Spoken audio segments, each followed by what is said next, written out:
What's good, everybody? Welcome back to Algebra 1 with Mr. Peters. Today, we're looking at 4 problems on how to solve cube roots and fourth roots with more than one variable. As we start this video off, guys, just remember that cube roots, we have to multiply a variable or a number by itself twice. So when we look at this problem, this is what I mean. 27 is a perfect cube because we multiplied 3 by itself one time, and then we multiply that second time, we get 27. So as we simplify this first one, we know 3 is going to come out from under the radical, and then we go over to the variables. So understand, guys, that when we have a cube root, we're saying, hey, do we have a pair of triples or a triplet in that variable? What do I mean? So let's look at x squared.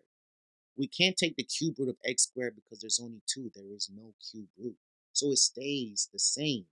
But when we look at, let's say, y to the 6th power, right? We have y times y times y. That's the first cube. So that's y to the first.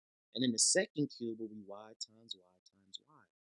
The way I like to tell my students this problem is, hey, divide your exponents by your root. If you cannot divide, meaning the exponent is smaller than the root, just leave it under the radical. If you could evenly divide, pull it from under the radical, just like we did with the 27 and 3. And if it's like z where there may be a leftover, we could pull it out and still have it there. This is what I mean. So y to the 6 turns into y squared. And then remember, with z, we do have a pair of triplets, right? So z to the first, second, third, fourth. Here goes the z that comes out. And then this z that's left over is going to stay under the radical. So when we're trying to solve these type of problems, guys, this is how we're going to do it. And with that, let's go to the second problem. In problem number 2, they give us a much larger cube root, but please everyone understand that they're using the same numbers. If you pay attention, they use the same exact numbers. It's going to be a cube root, square root, fourth root, somewhere between 1 and 13. So I'd like to start off with like 6 or 5. But I know from practice, I believe the answer for this one should be 8. Let's double check. Yeah, so 512 is a perfect cube. Its cube root is just 8. Now we move over to the variables. So when we look at x, I could pull out x to the third, right? Once I pull that out, that just comes out as x. And then as a result, I'm left with x squared under because I can't take the cube root of that.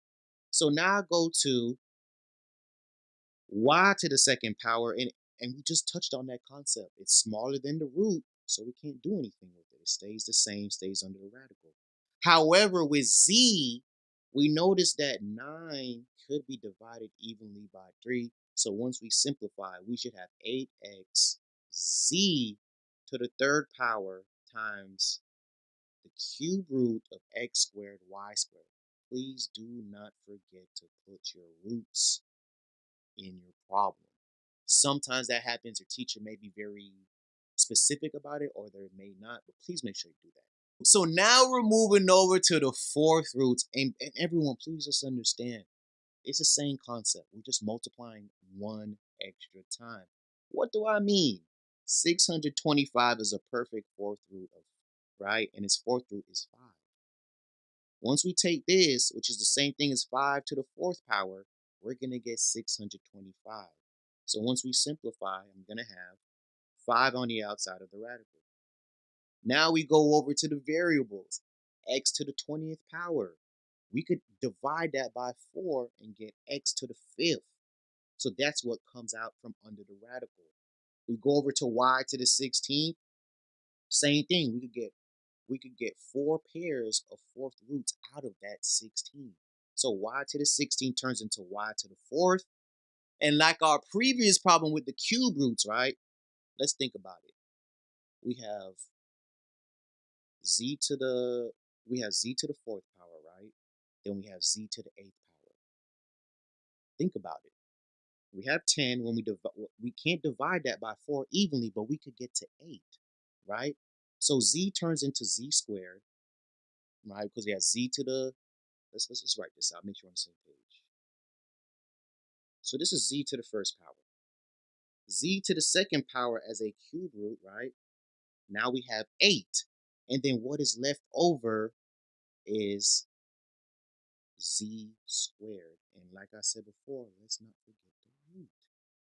So when we're trying to solve these problems, guys, please make sure that you understand what the problem is asking you and just make sure that you double check your work. But with that, let's go on to the last problem of the day.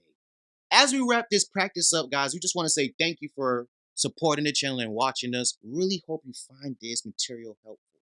So now we go back to our last problem, and we're taking the fourth root of 16x to the fifth, y to the 16z9. So I already know 16 is a perfect fourth root. Its fourth root is 2. When I go over to x to the fifth, I could only pull one of those x's. What do I mean? So we can only pull the fourth root of this. So this is the x, right? But we have one more that's left over. And that fifth one has to stay under the radical. Now we go over to I'm not sorry, not z, guys. We go over to y to the 16th, and we could say the same thing.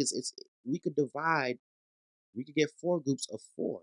So now y turns into y to the 4th, right? Because we just divided those exponents. We could take 4 groups of 4. And then the very last one, z to the 9th, we know we can't evenly divide that, but I could get to z to the 8th, right? So we pull it out, we have z squared. And then under the radical, we're just going to have z.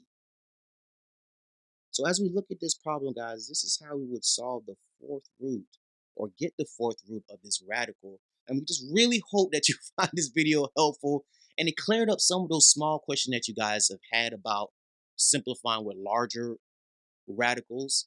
So thank you guys so much for joining us today on Algebra 1 with Mr. Peters. Smash the like button, subscribe to the channel, and let us know if you have any questions on this video or any of our other videos that have been recently uploaded. Thank you guys so much for the support.